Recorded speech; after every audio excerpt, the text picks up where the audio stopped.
So bring it up. That was a little sore spot with us last year when we went up against the so-called juggernaut. I will say this much though, in reference to your comments earlier. You're looking at one future congressman who thinks this is a Christian nation, and I will never back down from that, no matter what Obama and the other folks up there want to believe. I didn't get a whole lot of chance last year. We were in a whirlwind having a lot of things going on all throughout the 12-county district, and we didn't get down to Limestone County as much as I wanted. So a lot of you folks might not know who I am, so I kind of want to give you a little background about myself. I got to Waco to go to Baylor University, and for all the A&M folks, they love that because we're the one school that put more Aggie football teams in bowl games than any other school in the nation. I finished grade Baylor and I graduated and got a job at KWTX, which is a television station in Waco. In fact, I covered the incumbent when he first ran for state senator. I've known this guy for 20 years. I've known what he's about. And as a reporter, we got to know him even better than the average citizen wouldn't. That's the reason he's been able to stay in office for so long, because he says one thing in Washington and comes back here and does a complete other thing. He votes one way and talks another way here. And unless you're really up on it, a lot of folks just aren't.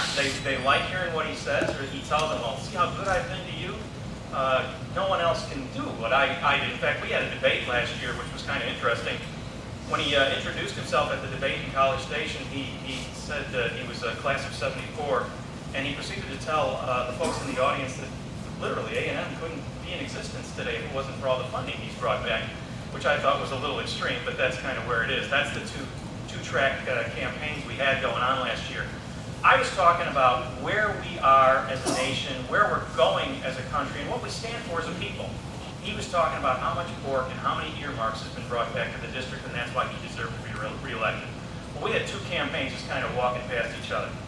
Let me get back to what I was talking about. I went to work at KWTX, got to know him real well. I've been fighting battles with this guy for 20-something years because I know he's no conservative, no matter how much he talks. We've been working hard to get him out. I started my own business 25 years ago. It's a little company called Double Tape in Waco. It's a video production duplication house. And I've had that business for 25 years. I've been involved in politics at all different levels. And I don't want to bore you with my biography here, but just so you kind of know who I am a little bit. I've been a precinct chairman. I've been a PR director for the McLennan County Republican Party. I've been an election judge. I've been delegate to county and state conventions. I've been involved in campaigns throughout the district, helping people get elected that are good conservatives. Like I said last year all the time, I am a conservative before I'm a Republican, and that's the key difference. The reason the Republicans no longer hold the House of Representatives is because they started acting like Democrats. I'm going up there as a conservative. I have conservative values and conservative philosophy, and that's what I'm fighting for. We've got so many clear differences between myself and the incumbent. For instance, right off the bat, when Nancy Pelosi took over, he voted to make her Speaker of the House. I wouldn't have voted for her to be cleaner of the House. This guy is so wrong on all the issues that matter to us. Gun control. He's voted for various gun control. Partial birth abortion. Not only is he for pro-life or pro-choice, he's actually voted for partial birth abortion to keep it legal. That's something where we just have fundamental disagreement. The size of government, what the role of government is. I don't believe it should be here controlling us. I believe in lower taxes, more personal freedom, less government. That's my basic philosophy. It's on everything we have. We had a really tough race last year. A lot of people said, don't run. Chet Edwards is too tough. He can't be beat. All you're going to do is get him mad, and he'll get his people out and vote. They'll vote and swamp all the other Republicans on the ballot. And that was coming from some Republicans that were telling us that. They didn't want anybody to run last year because it was too tough. Well, let me tell you something.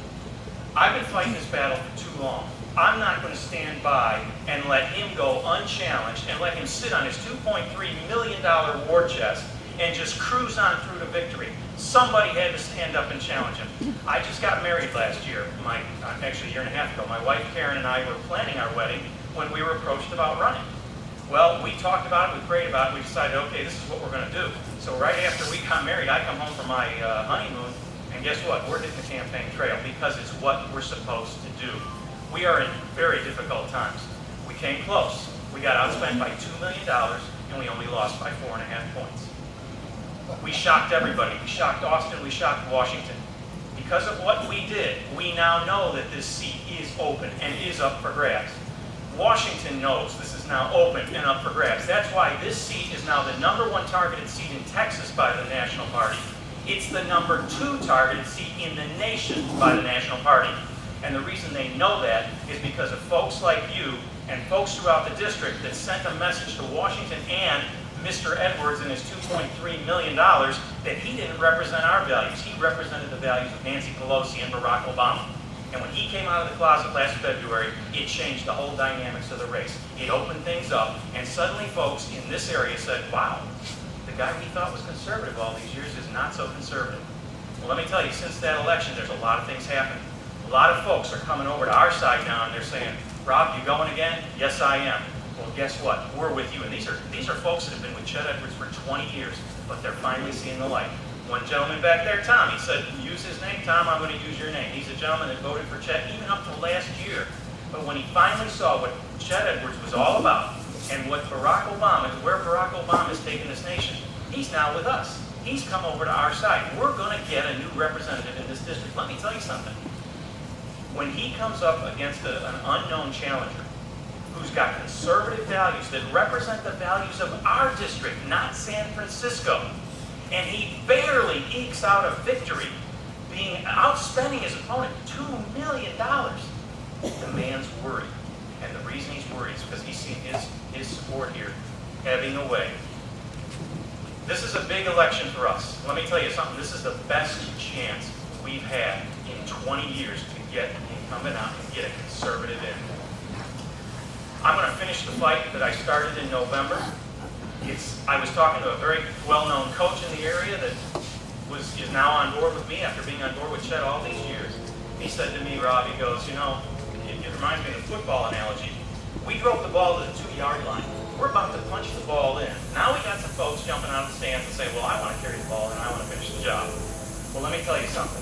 Thanks to Chet, I've got a lot of name ID around here because he went really nasty and negative on me for 2 months solid. Those of you who saw the ads, Rob Curnock wants to raise your taxes 30%. Rob Curnock, politician Rob Curnock, he's failed us.